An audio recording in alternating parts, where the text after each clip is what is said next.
Welcome back. You're still watching Daybreak on this very first episode of the year, and you're taking time to have a look at what to expect in the year. Of course, so much activity has already happened. Today being the 9th day of the year, we've seen a bit of activity in the retreat of the cabinet. We've seen several conversations between, if you're talking about the Azimio leader, Raila Odinga, if you're talking about the president, as well as the deputy president. We'll be touching on those, including what is just about to happen in about 2 weeks when learners joining junior secondary schools will be reporting for the very first time.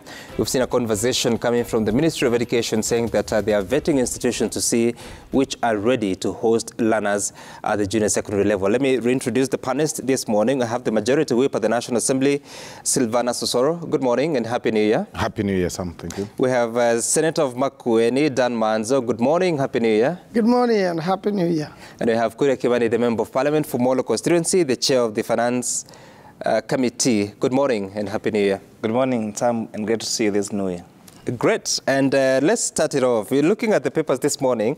Ruto's power play, looking at the definition of roles between Rigathi Gachagua, Musalia Mudavadi, as well as Justin Muturi, talking about that Rigathi Gachagua will oversee the working relationship between the national and county governments through the Council of Governors. Of course, he's also the chair of IBEC, that is the body that looks at the relationship between those two institutions. And then Musalia Mudavadi, who will oversee the working relationship between Parliament and the Executive. And Justin Muturi will work to improve the relationship between the national government and the judiciary. And of course, President Ruto's decision to clarify the roles of DP Gachagua, Prime CAs Musalia Mudavadi, and allocate each office a state department to support their coordination work could see the leaders sticking to their respective dockets and averting friction. But also looking at the front page of the Standard, Raila stars Azimio with Uhuru, claims the opposition leader insists former President Uhuru Kenyatta has not left the coalition, but the latter has remained silent, throwing allies in a spin. Has Kenyatta tactically dumped Odinga? Is a question that the Standard is asking. We don't know what that answer is. We'll be trying to explore that as we progress. But first of all, let me begin with you, Honorable Silvana Sosoro, because you are attending part of that retreat that was in Nanyuki, I think on the last day between the different terms of government. What was your takeaway, even as the Daily Nation sort of picks out the separation of roles and powers of Rigathi Gachagua and Musalia Mudavadi? Yes, indeed, I attended part of the meeting that was held in, is it Nyeri and Laikipia, because I hear there is a boundary issue. One part of the hotel is in Nyeri and yes, the other part is in Laikipia.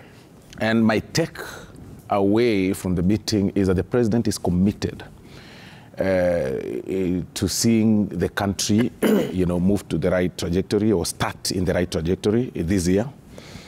And this was an inaugural meeting, not only set for the cabinet, but to bring coordination and synergy between government officials, top government officials, and to possibly orient the new officials of their new roles and their responsibilities and setting goals for the year as we started 2023.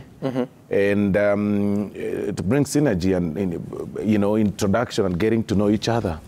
It will be remembered that we were here about 2 months ago in this very show. And in the show, we had an issue with cabinet secretaries speaking from different scripts. This was largely because of lack of orientation on what a government officer ought to have done. Because we've got a few politicians, of course, in cabinet and some few technocrats. And politicians had not forgotten their political, nature, or rather, they were used to politics and politicking and making statements without really regard to how, things should be run. So the meeting was about coordination and synergy and setting up goals and stuff like that. And also the president to set, to come up with what I'll call the irreducible minimums as a head of state, because everything rises and falls on leadership. So the president had to set authority. And I think it's at this point that I would disclose that I also noticed a lot of things. I mean, the president did not have an aide-de-camp or even PA in the meeting. That ideally is to display how the president is showing by example the need for government officers to do whatever it takes to limit or to avoid unnecessary expenditure. That even simple things of carrying handbags, you know, you need a PA and then you need somebody else to carry a phone, somebody else to take your notes. I mean, then why then are you in office? So the president was clear and certain, even in that meeting, not just in words, by example, that in this thing, our sleeves should roll up, we go to work, and you do not really need all those contingent of officials around you, like, you know, spending public resources over nothing. And having people write your notes. I mean, really, then who is a leader here? So I think that's really what came out of that meeting. In fact, it was categorical that if you came with your PA in such a meeting, you know, so many staff, then cater for their expense, not the government of Kenya. And it was a very good thing. It was really to set an example on what should happen. What would inform such a decision? Why? No, it's out of a bloated economy, and you know, Kenyans are overburdened. And you are all aware that the president has instructed a cut on budget to a tune of 300 billion because we are really, Kenyans are overburdened, really. And much of it is out of recurrent expenditure by executive and by, you know, government officials, which can be avoided. So what is, and not just local, even international, that one official travels and, you know, an official in the ministry travels with about 30 people, paid up by taxpayers, you know, and such visits, or most of those meetings, you know, most of those people that move around with these executive officers and or government officials, it's actually unnecessary because you've got to pay them per diem, you've got to pay the expense of travel, the expense of staying and stuff like that, which is extremely expensive. So the president is focused on cutting expenditure in this country, especially recurrent expenditure, which can be avoided. You know, too much flowers in the meetings. You know, I didn't see flowers in that meeting.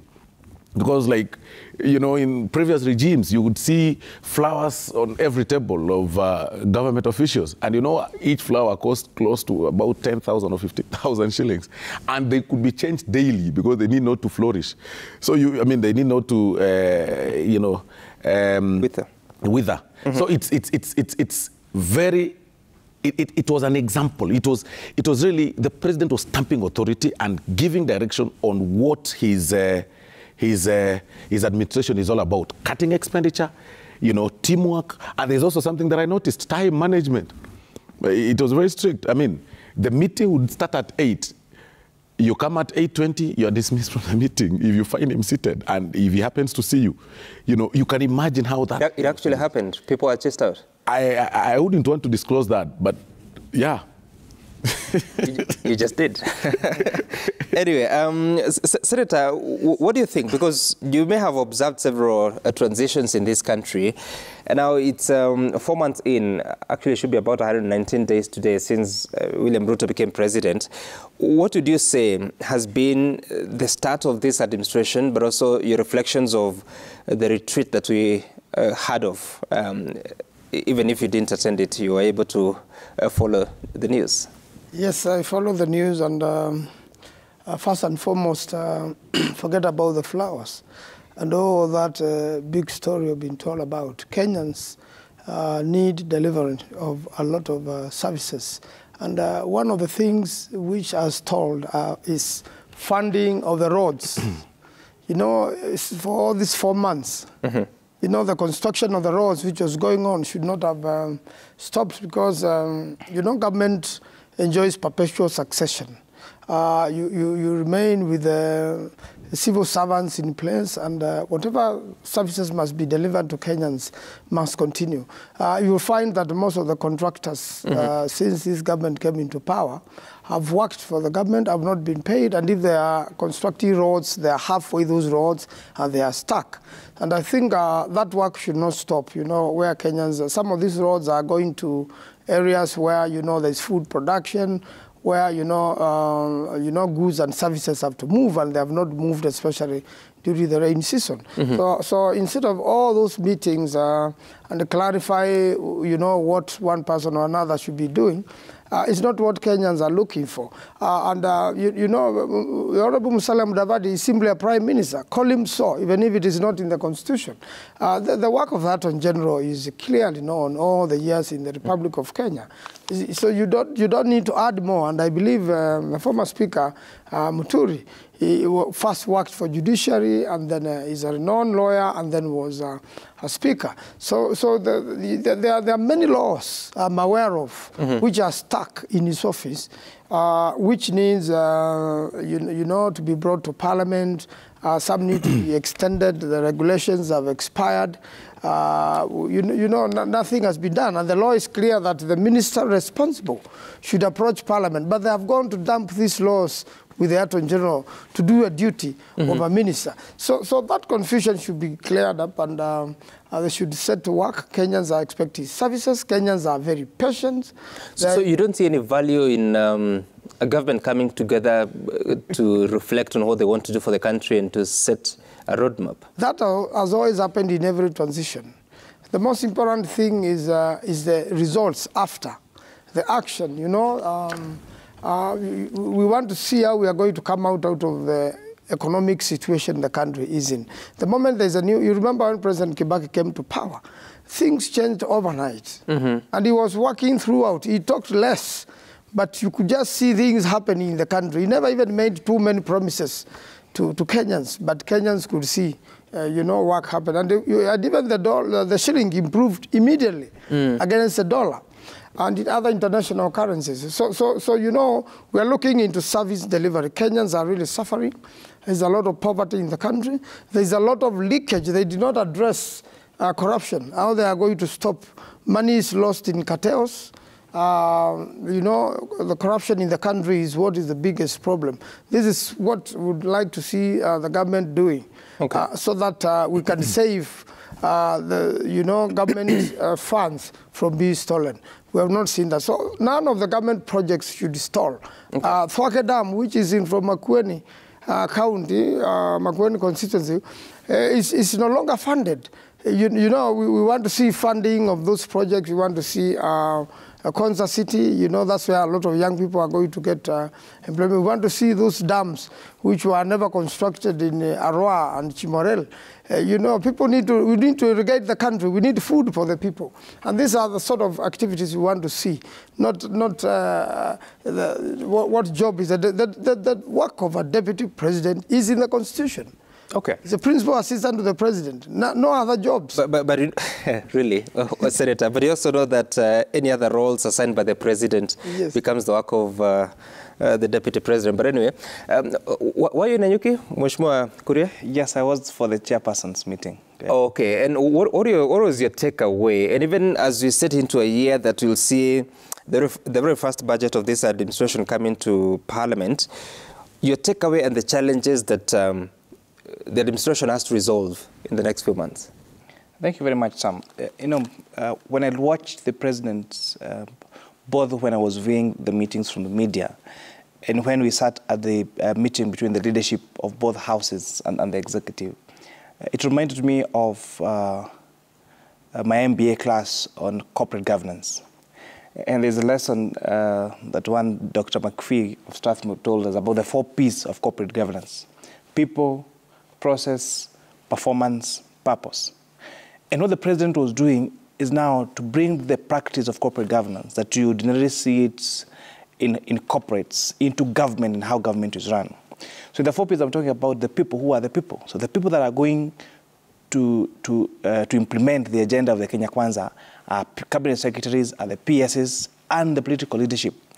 Because some of these regulations, some of this, whether it's the changes in standing orders, whether it is now the oversight going to be done by Parliament through its leadership. And process, what process are we going to do?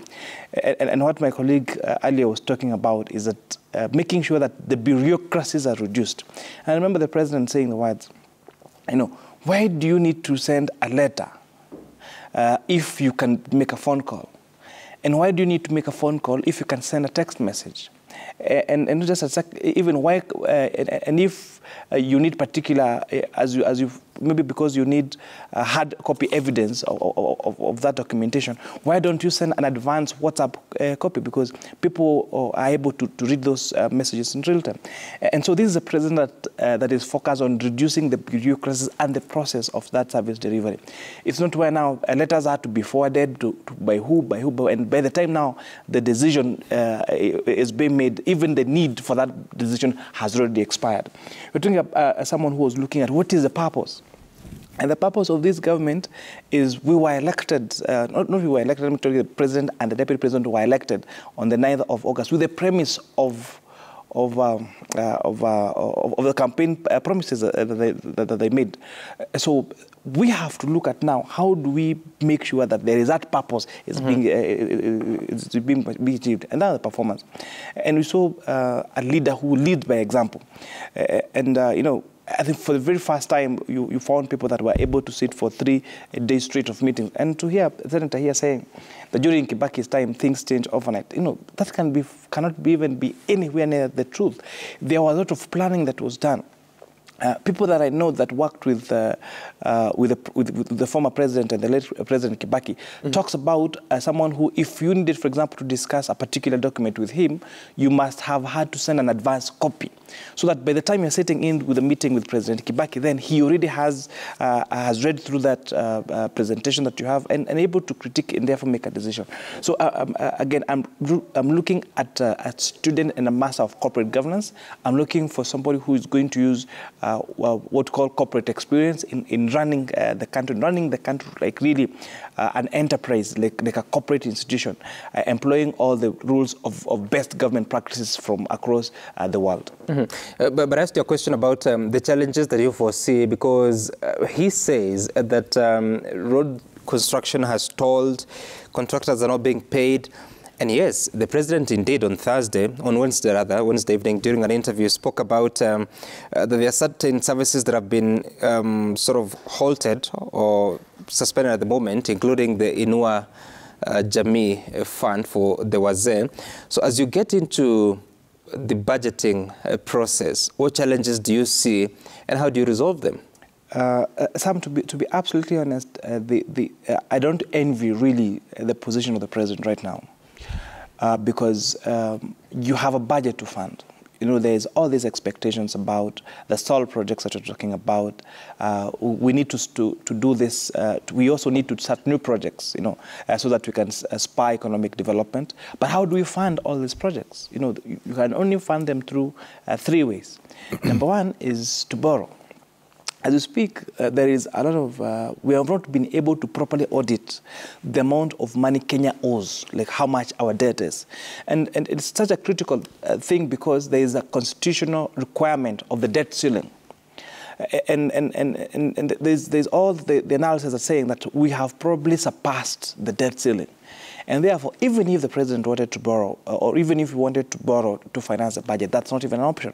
In any case, again, we promise Kenya that we're not going to borrow again. So you can't borrow. If you're not borrowing, then you must increase taxes. And I'm talking about a Kenyan that already feels overburdened by taxes. You're talking about the pressure that there is from out there to reduce the cost of living, to reduce food prices, to make life bearable to Kenyans, to create jobs. And all this then will require you to raise money. You cannot borrow, and again, increasing taxes again, it means that you're squeezing the very little that is left out of Kenyans. And so it's going to be a very tricky balancing act to do. And that's why, from the message of the president, is probably looking for the third option, is that for those development projects, then you see the president leaning a lot more towards public-private partnership. So where the government is not required, we're not now therefore to borrow or increase the taxes, but it's going to have, like, for example, the dualling of Rironi Mausami Road that's going to be fast-tracked, be done through public-private partnership. And therefore, somehow now managing to do the development without having to increase, whether it is taxation or having to borrow. We're talking about And the president proposing to use that model even in terms of solving the issue of food security through dams, saying you come, Sam, as an investor, we're going to facilitate you with what government is to facilitate with, build the dam, and then you'll be selling that water to the users based on what they use. And then once you recover your money, then that project can be taken over. We're talking about reducing unnecessary government expenditure, and I really see the president doing that. Remember, one of the things that he said was scrapping that the State Department was supposed to reduce the budget by around 300 billion. We saw that in practice, last weekend, saying that if you brought unnecessary aids to this meeting, then you have to foot that for yourself. So if then we talk about that prudent financial management, preventing spillage and waste of public resources, and not getting tempted to borrow, in terms of now being creative on making sure that that they're able to fund all these public projects, not through borrowing or not through taxation, but through public-private partnership. I think that's how it's going to overcome the challenge. But to be honest, the biggest balance the president has to do is how do you spur economic growth? How do you complete those stalled projects? How do you start new priority projects that are important for this country without necessarily, again, having to borrow or without having to increase or to overburden Kenyans with taxes?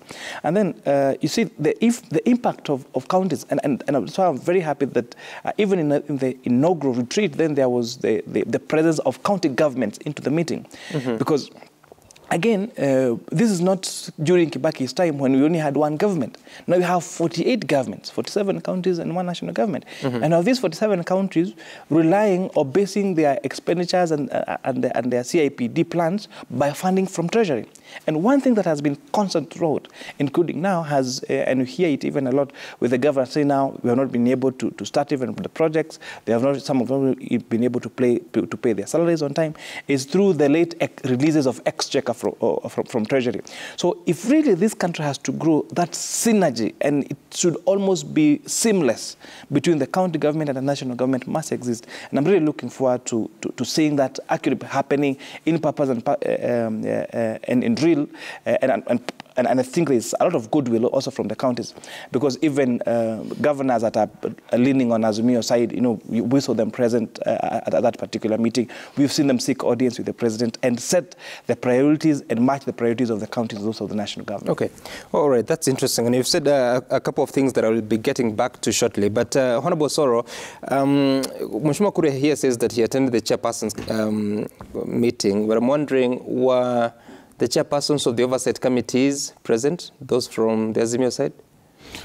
No, because you see, the president was setting an agenda for his government. And like you said, the chairpersons that attended are those from the departmental committees that are directly, of course, linked to ministries. You see, when you talk about chair finance, and chair budget, they're directly linked to the Treasury Minister or Treasury CS. They talk about chair health, directly linked to the Minister or the CS for Health. Right. The other committees, chairs, were not invited because, I mean, really, their roles are a bit different because this was clearly an agenda-setting meeting for government, and government works through the CSS, who, of course, directly get involved, of course, to the departmental committees. But again, there is a point that my colleague and my learned colleague, Senator, said about the need, he finds no need for one to have a meeting. I saw him at pains to explain that the meeting was not really a necessity. Per se, and he said Kibaki did things overnight. I don't know whether Thika Superhighway was built overnight. I mean, really, there is nothing that is ever done overnight. Everything requires planning. I mean, it's a common sense. It's common sense to say that if you fail to plan, then you're planning to fail. So what the president was doing clearly was really planning on how to run his government. If, of course, you see him having, perpetual meetings, every weekend, then you'd raise alarm. Any genuine person would raise alarm if if those meetings are really done periodically without results. But this was an inaugural meeting. It was the very first meeting to set an agenda. It was the first meeting that the president was meeting the members of the other 47 governments. You know, it was the first meeting. It was the first time he was meeting the members of parliament and leadership of the parliament, owing to the fact that at times the House the houses of Senate and the National Assembly at times, you know, get into loggerheads. And he was also, you know, very categorical that he will not allow unnecessary litigation, intergovernmental litigation, that we should embrace alternative dispute mechanism, you know, dispute solving mechanism like arbitration and mediation. You know, we've got about 5 cases, you know, against 4 against either of the houses, the Senate and the National Assembly. Right. So he said it's unnecessary. And you know, those litigation of those matters in court are paid for by taxpayers. Lawyers are sought from outside, they are paid. The Senate gets their lawyers, they are paid to a tune of 10 million per matter, depending on the weight of the matter. You know, and the matters drag even for years, and you know, those there are usually interim orders that hold such laws that would help. There are supremacy wars between the Senate and the National Assembly. So he said, for example, in our meeting, that he wouldn't allow such to happen because everything rises and falls on leadership. He said we should embrace communication. We should stop talking at each other and talk with each other and have a sit down in everything. Then he also said intergovernmental issues, and that one was set on the AG, that he shouldn't allow intergovernmental matters taken to court. You know, like you see one ministry takes the other to court.